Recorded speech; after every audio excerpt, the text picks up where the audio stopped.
Merci Karim. On va passer à l'atelier 2, restitution. Olivier et Georges.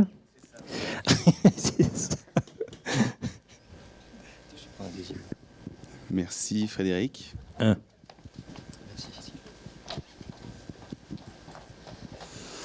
Alors, nous concernant, si on devait prendre un peu de hauteur sur les échanges, ce qui a été très intéressant, me semble-t-il, c'est de noter chez les différentes personnes qui ont participé à l'atelier, sur un panel très exhaustif, puisqu'on avait la chance d'avoir tout à la fois des institutionnels représentant les différentes administrations, on avait également des opérateurs privés et on avait également des bénéficiaires de programmes, dispositifs de mobilité internationale. Donc on a pu quand même voir les choses de façon très exhaustive et de façon, là pour le coup, très transversale et très unanime, les effets des programmes de mobilité internationale ont vraiment été... il y avait une conviction qui s'exprimait chez les différents intervenants qui était extrêmement forte et que j'ai trouvé vraiment... moi qui suis également dans cette conviction-là, c'est vrai que ça fait plaisir de rencontrer des gens qui ont les mêmes. Et puis, on voit bien qu'on ne se pose même plus les questions. Que le débat, il est ailleurs, c'est-à-dire que les effets, on est tous convaincus que de toute façon, pour des jeunes, voyager, alors les voyages forment la jeunesse, on est bien d'accord, mais au-delà de ça, il y a vraiment des vertus qui sont propres à ces programmes-là et qui n'ont pas de prix. Voilà. Après, il y a cette difficulté à les faire reconnaître et on avait donc le merveilleux exemple de la région PACA qui est un petit peu fer de lance en la matière et dont on espère que la dynamique autour de la mobilité internationale pourra un petit peu essaimer dans notre beau pays. Alors, qu'est-ce que je peux rajouter à ce qui vient d'être dit sans alourdir un petit peu la restitution? C'est vrai que dans cet atelier, on est parti de très haut puisqu'on a fait un petit rappel historique d'où on est parti sur la pédagogie donc, de la mobilité, la pédagogie interculturelle. Je rappelais que c'était là aussi le franco-allemand qui avait été à l'initiative. Et puis ensuite, avec l'Office franco-allemand pour la jeunesse, la réconciliation, après la Seconde Guerre mondiale, première réflexion pédagogique sur l'intérêt de la mobilité, c'est parti de là. Donc on a fêté les 50 ans il n'y a pas longtemps, puisque c'était en 2013. Et puis après, c'est l'Europe qui a été un petit peu le moteur.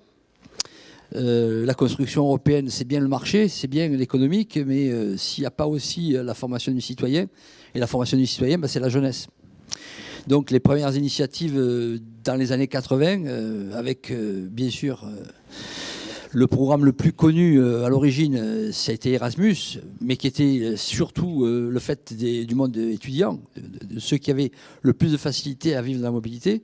Et puis ensuite, rapidement, on s'est rendu compte qu'il fallait aussi que ce soit la jeunesse, les jeunes en général, et donc Jeunesse pour l'Europe, 1986, et puis le service volontaire européen qui est venu un outil en appui en 1996. Et donc maintenant, Erasmus+, qui fait la synthèse un petit peu des trois secteurs, éducation formelle, non formelle, et puis le secteur professionnel.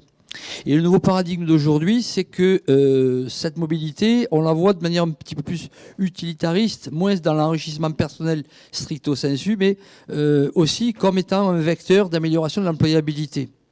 Ça, c'est une évolution un petit peu nouvelle, mais qui donne aussi encore un peu plus de légitimité à mettre des moyens en œuvre pour faciliter ces mobilités. Donc là, on est parti sur les dispositifs en général.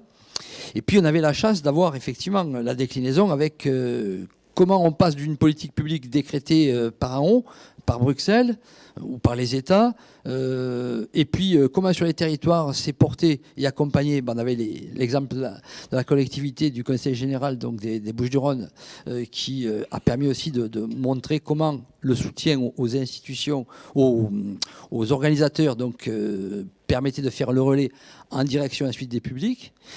Et puis, et surtout, la cheville ouvrière, c'est les opérateurs de mobilité qui sont capables de monter ces programmes. Et puis, on est descendu encore un petit peu plus au plus près de lui-même, puisqu'on avait les témoignages donc, de jeunes qui sont en mobilité et qui ont expliqué un petit peu comment le processus de transformation opérait sur leur propre savoir-être. Et tout ce que ça voulait dire aussi sur l'amont, les craintes, la problématique du départ, comment on se prépare, où on n'est pas préparé à, mais en tout cas il faut l'intégrer comme une nécessité, comment on évolue pendant le parcours de cette mobilité, surtout quand c'est sur du long terme, et puis ensuite les bénéfices, comment on rebondit, qu'est-ce qu'on en fait quand on revient. Alors ça, on est revenu maintenant sur un point institutionnel pour terminer, en disant que c'était aussi un des grands enjeux et un gros chantier aujourd'hui, cette reconnaissance de ces compétences acquises grâce à la mobilité internationale, et notamment dans le champ de l'éducation non formelle. Parce que dans le secteur formel, bon, les choses vont toutes seules. Genre, on a un papier, un diplôme, bon, ok. Mais dans l'éducation non formelle, c'est de l'existentiel. Quand on a vécu quelque chose, qu'on s'est transformé du dedans au contact d'une nouvelle culture, d'un nouvel environnement, comment on peut le matérialiser, comment on peut le montrer et comment on peut en administrer la preuve. Et donc là, aujourd'hui, c'est un chantier qu'on vient d'ouvrir cette année, puisqu'on est aussi dans une action, une réflexion interministérielle sur cette problématique de la mobilité, et que c'est notre administration qui est chargée de l'animer. Donc on commence à peine à jeter les bases de cette problématique, de savoir comment on va pouvoir valoriser ces expériences, notamment pour les jeunes de faible niveau de qualification, les jeunes qui étaient les plus en difficulté, pour lesquels le bénéfice a été le plus grand, le plus important. Ça aussi, il faut le souligner. C'est vrai que le gap est d'autant plus intéressant à observer qu'on part de plus loin. Et c'est vrai que la mobilité est un véritable révélateur pour ceux qui en étaient les plus éloignés et les moins autonomes au départ. La mobilité, c'est ce qui leur permet de faire le pas le plus avancé. Donc c'est là que c'est le plus spectaculaire, mais en même temps c'est là où c'est le plus difficile à montrer. Donc voilà, la reconnaissance institutionnelle aujourd'hui est en œuvre. Ça ne va pas se faire simplement en 2 coups de cuillère à peau. Il va falloir vraiment s'y atteler, parce qu'il y a des résistances. Hein, et en France, là-dessus, on est champion. Parce qu'il faut arrêter de se prendre pour les meilleurs et les plus forts et les plus beaux. Au niveau européen, on a de la marge. Hein, et notamment sur les questions de la mobilité. On n'est pas les moteurs. On serait plutôt à la remorque. Donc les gens qui travaillent sur ce créneau, les pédagogues et autres, soyez patients, ayez la motivation, parce que c'est pas gagné. Il va falloir encore creuser des tunnels, hein, et secouer des montagnes. Bon, voilà.